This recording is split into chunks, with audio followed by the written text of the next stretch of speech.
वाचवा आपल्या तरुणांना, वाचवा आपल्या परिवाराला। या रॅलीत ज्योतिबा फुले आणि माँ सावित्रीबाई यांना अभिवादन केलं जाणार आहे। सगळ्या विद्यार्थी मित्रांना विनंती आहे की आपण सगळ्यांनी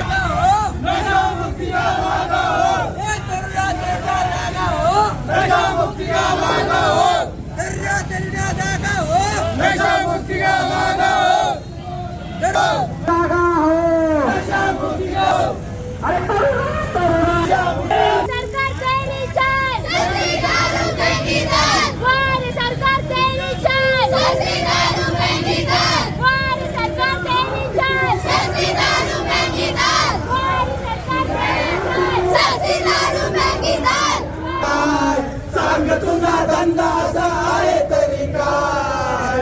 अरे समाजाचं काय रे गड्या, समाजाचं काय, समाजाचं काय रे गड्या, समाजाचं काय? रोज जेवता कसे रे हॉटेलात, रोज रोज जेवता कसे रे? विस्की बियर दारू तुम्ही ढोसता कसे रे? विस्की बियर दारू तुम्ही ढोसता कसे रे? रोज रोज खाता तुम्ही कोंबडीचे पाय, रोज रोज खाता तुम्ही कोंबडीचे पाय। अरे समाजाचं काय रे गड्या, समाजाचं काय? सर्व माझा युवक, माझा सर्व युवक बहिणी आणि सगळे युवक बांधव,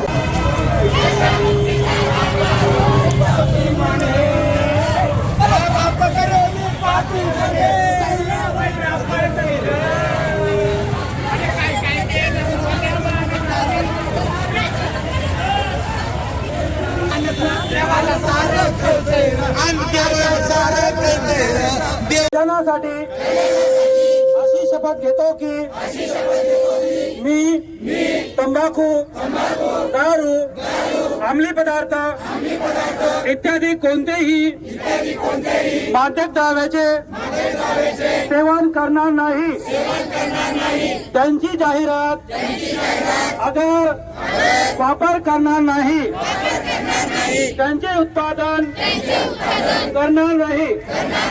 मित्रांना, नातेवाईकांना अथवा इतर व्यक्तींना माझ्या कौटुंबिक, सामाजिक मादक पदार्थाच्या आहारी गेलेल्या व्यसनमुक्त होण्यासाठी मी मदत करेन।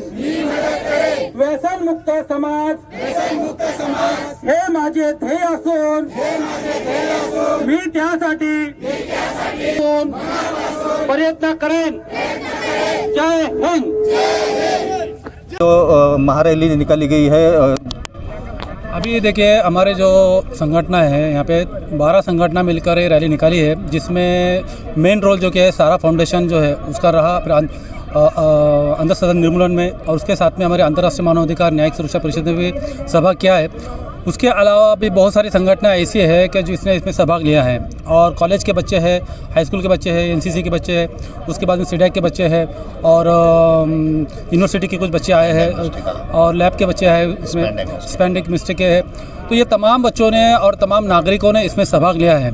और हमारा ये जो सारा फाउंडेशन के साथ में जो मिलकर जो काम कर रहे हैं, हमारे वरिष्ठ जो सामाजिक कार्यकर्ता है, हरिदास साहब है, चौहान साहब है, जादव साहब है, देसरड़ा साहब है, और हमारे मेजर साहब है। इन लोगों ने एक संगठन ऐसी बनाए हैं कि अब इनका कहना है कि भाई हम लोग एज बार हो गए, आप जैसा आप लोग मिलकर आगे रहो, आपके पीछे हम लोग रहते हैं। तो उनके अंडर गाइडेंस ये रैली निकाली गई। उसमें हमारे डॉक्टर बाहुले साहब है, और हमारे पठाड़े साहब, भाऊ पठाड़े साहब है, इन लोग का बहुत मेन रोल रहा। इन लोग आगे आगे रहे, जिसमें मेरे खुद एक प्रैक्टिकल बात मैं तुमको बताता हूँ। हमारे पठाड़े साहब की वालदा यानी मदर, उनकी बीमार है, आईसीयू में एडमिट है, लेकिन रात के 12-12, 1-1 बजे तक वो लोग हमारे साथ में काम करते रहे। हमें खुद अच्छा दिखा नहीं, लेकिन वो आदमी उतना सहयोग किया, तो उसका हमारे संगठन की तरफ से और तमाम लोगों की तरफ से धन्यवाद है। उसके अलावा मैं आपको एक बात बता दूँ, हमारे डॉक्टर बाहुले साहब का, यानी जिसको पागलपन बोलेंगे हम काम के लिए, पागलपन जिसको बोलते हैं, ये वर्ड उसके लिए फिट है। ये आदमी, कल मैं बुलाया उनको फ़ोन करके, सर अपने को जाना है सीपी ऑफिस, आप फ़ौरन आइए। तो वो आदमी ने घर को लॉक करना छोड़ दिए और गाड़ी लेकर आगे आ गए। आधे रास्ते में याद आया उनको कि मैंने घर को लॉक नहीं किया, तो वापस वो घर जाके लॉक करके आया। तो इस पे से अंदाज़ लगा सकते हैं कि हम कितना इनमें जुनून है काम करने के लिए। तो हमारा काम है, हमारे तमाम समाज का काम है, तमाम माशरे का काम है, हमारा देश का काम है, हमारे शहर का काम है, हम लोग इन लोग के साथ जुड़ जाए और देश को, हमारे भारत को, हमारे औरंगाबाद शहर को, छत्रपति संभाजीनगर शहर को, उसके अलावा महल्ले को और हमारे समाज को हम नशा मुक्त करें। आज जो बीमारी हमारे पास में चल रही है, जो खोखला, हमारे समाज को खोखला बना दी है, नशे के अंदर रहने में जो क्राइम बढ़ रहा है, क्राइम बढ़ने का मेन टारगेट, अगर मेन रीज़न अगर हम देखें, बेस कॉज में अगर चले गए, रूट कॉज में अगर हम चले गए तो नशा है। अभी जो हालत, अभी जो औरंगाबाद में वो लोग जो हादसे हुए, जो मर्डर वगैरह हुए, बहुत सारे कुछ अन्य अत्याचार के भी केसेस हुए, तो वो उसका बेस अगर देखिए पुलिस डिपार्टमेंट से अगर आप सर्वे करेंगे तो उसमें पता चला कि वो सब क्या सब रूट कॉज उसका है नशा, और एजुकेशन से दूर जाने की वजह है नशा। तो हम हमारे संगठन की तरफ से और सारा फाउंडेशन की तरफ से और ये जो महारैली निकली इसके तरफ से मैं समाज को आह्वान करना चाहूँगा, हम सब मिलके, सभी समाज, कोई धर्म जाति नहीं इसके अंदर, सभी हिंदू, मुस्लिम, सिख, ईसाई और सभी धर्म के भाई बहनें मिलकर इस मुहिम को आगे बढ़ाएं और हमारे शहर को, हमारे देश को हम लोग नशा मुक्त करें। डॉक्टर साहब, आप क्या कहेंगे नशा मुक्ति को लेकर? इस रैली का जो कुछ आगाज़ था, जो हमारे वरिष्ठ सब सामाजिक कार्यकर्ता है उनसे मिलकर एक नियोजन हुआ कि क्यों ना इन युवकों को बचाया जाए। जो परिस्थिति औरंगाबाद शहर की, छत्रपति संभाजीनगर की है, उसमें इन सब बच्चों को अगर से इससे दूर करना है तो आगे एक नियोजन किए है हमने। अगले 5 साल का एक नियोजन हो रहा है कि जिसमें उनके साथ कॉलेज, स्कूल के स्तर पर एक काउंसलिंग सेशंस होगा और जो बच्चे उसके अंदर है वहाँ पर उनके साथ ट्रीटमेंट का भी एक आगे उपाय किया जाएगा, उनको विक्टिम नहीं माना जाएगा। ये रैली इसलिए नहीं थी कि कोई एक रैली कर दे या फ़ोटो निकाल दे, ये हर युवक को, शहर के हर युवक को बचाने के लिए किया जा रहा प्रयास है और इस प्रयास में हर नागरिक को लड़ना पड़ेगा, हर व्यक्ति को लड़ना पड़ेगा, घर के हर माँ को और बाप को इसमें सम्मिलित होना पड़ेगा, तभी हम हमारे बच्चों को बचा सकेंगे।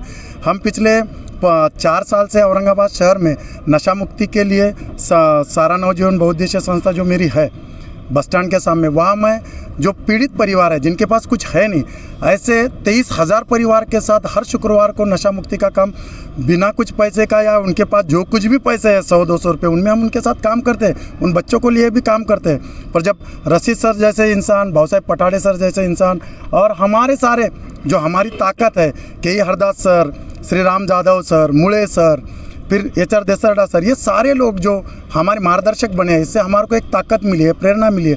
ऐसा लगता है कि इन वरिष्ठ कार्यकर्ताओं के अंडर हम छत्रपति संभाजीनगर को कुछ क्यों नहीं होता पर बदलेंगे। इसमें से मैं एक आपको बताना चाहता हूँ, जब ये रैली हुआ इसका हम CP साहब तक गए, कमिश्नर साहब तक गए, तो उन्होंने कहा कि हम आपके साथ पूरे जोश से लड़ेंगे।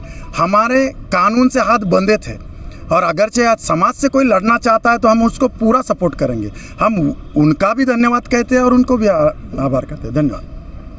मैडम, क्या कहेंगे जिस तरीके से छत्रपति संभाजीनगर औरंगाबाद शहर में जिस तरीके से क्राइम बढ़ता है, लेकिन इसमें ज़्यादातर देखा गया है कि नशा के हालत में ये सब केसेस हुए हैं, किस नज़र से देखते हैं आप? सर बात ऐसी है ना, इंसान अच्छा होता है, हर इंसान अच्छा होता है, पर अगर वो नशे से दूत होता है, नशे में होता है, तो क्या होता है, वो अपना विवेक जो है, जो विचार करने की जो सारासर प्रवृत्ति वो खो देता है और उसके हाथ से क्राइम होते हैं।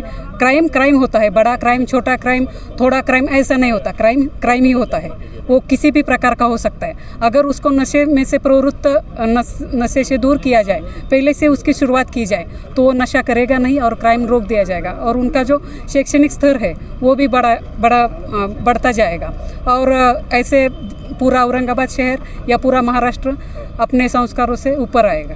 भारत गुरु करने की बात चल रही है। पुलिस डिपार्टमेंट का मैं आभार व्यक्त करता हूं, लेकिन पुलिस डिपार्टमेंट को ही पहले हमें व्यसन मुक्त करना होगा। वो हम जीते हैं इसलिए, हमें 100 साल जीना है भैया, इसलिए जीना है कि युवा पीढ़ी को और ये देश को व्यसन मुक्त करना है। धन्यवाद। कुठलंही सरकार असो, हे लोककल्याण जे आहे हे महत्त्वाचं आहे आणि म्हणून डॉक्टर बाबासाहेब आंबेडकरांनी भारतीय राज्यघटनेमध्ये कलम 47चा उल्लेख केलेला आहे की ज्यामध्ये अल्कोहोल निर्मिती ही फक्त औषध निर्मितीसाठी व्हावी, परंतु अजूनही त्या कलमाची अंमलबजावणी भारत सरकार किंवा महाराष्ट्र राज्य किंवा इतर राज्य करत नाही, ही फार खेदाची गोष्ट आहे। आणि आज आपल्या छत्रपती संभाजीनगर शहरामध्ये बटन असो, गांजा असो, अफू असो, हे अत्यंत मुबलक प्रमाणामध्ये उपलब्ध उपलब्ध झालेली आहे. विशेषतः शाळकरी मुलांमध्ये गांजाचं आणि खर्याचं प्रमाण खूप मोठ्या प्रमाणावर वाढलेलं आहे आणि या समाजाला जर आपण जर व्यसनापासून जर वाचवलं जर नाही तर हा समाज अविवेकहीन होणार आहे. आणि म्हणून मी सर्वांना तुमच्या माध्यमातून विनंती करतो की सर्वांनी व्यसनमुक्त व्हावं. विशेषतः महिलांना या व्यसनाचा भयंकर त्रास होतो. म्हणून मी परत एकदा या महिलांना एकदा सलाम करतो आणि माझे 2 शब्द संपवतो. धन्यवाद.